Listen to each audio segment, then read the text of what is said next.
తోటలోని జామ పండ్లను చూసి మిట్టు అనే పిల్లి కళ్ళలో మెరుపు మెరిసింది.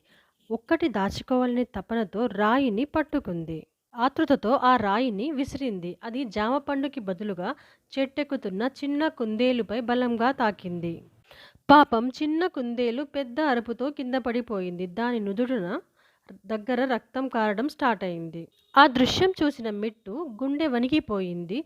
గిల్టీతో వణుకుతూ తన తప్పును సరిదిద్దుకోవాలనే ఆతృతతో పరిగెత్తాడు. చెరువుకి పరిగెత్తి ఆకుపై చల్లని నీరు తీసుకుని జాగ్రత్తగా గాయం శుభ్రం చేశాడు. ఒక పాత బస్తా ముక్కను చించి కుందేలుకు కట్టుకట్టి రక్తం ఆగేలా చూశారు. అంతలోనే దగ్గరలో ఉన్న కుక్క, తాబేలు, చిన్న పిట్టలు వచ్చి ఆందోళనగా మిట్టు చుట్టూ నిలబడ్డాయి.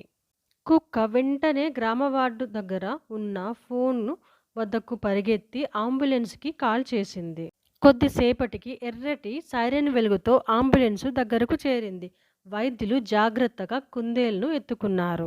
అంబులెన్స్లో కుందేలు స్ట్రెచ్చర్పై పడి ఉంది. మిట్టు మాత్రం దాని పక్కనే కూర్చొని ఆందోళనతో కన్నీళ్లతో చూస్తూ వెంబడించాడు.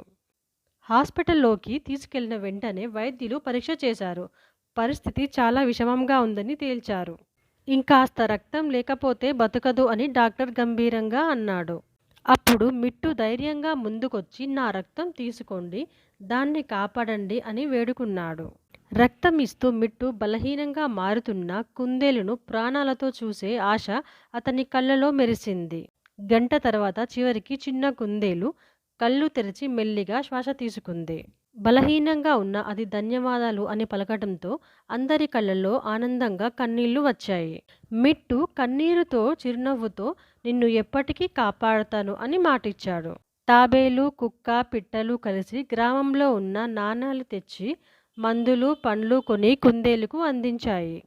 కొద్ది రోజుల్లోనే ఆ కుందేలు ఆరోగ్యం తిరిగి పొందింది. మళ్ళీ చిరునవ్వులు చిందించింది. వైద్యులు సంతోషంగా ఇప్పుడు బావుంది, డిశ్చార్జ్ చేయొచ్చు అని చెప్పారు. హాస్పిటల్ నుంచి బయటికి రాగానే కుందేలు మిట్టుని గట్టిగా కౌగిలించుకుంది. ఆ క్షణం నుంచి వాళ్ళిద్దరి బంధం చాలా బలపడింది. గ్రామంలో జంతువులంతా ఆనందంతో హర్షధ్వానాలు చేస్తూ మిట్టు ధైర్యాన్ని పొగిడారు. ఆ తరువాత ఆ తోటలో మిట్టు మరియు కుందేలు స్నేహం ఎప్పటికీ చెదరని బంధంగా నిలిచిపోయింది.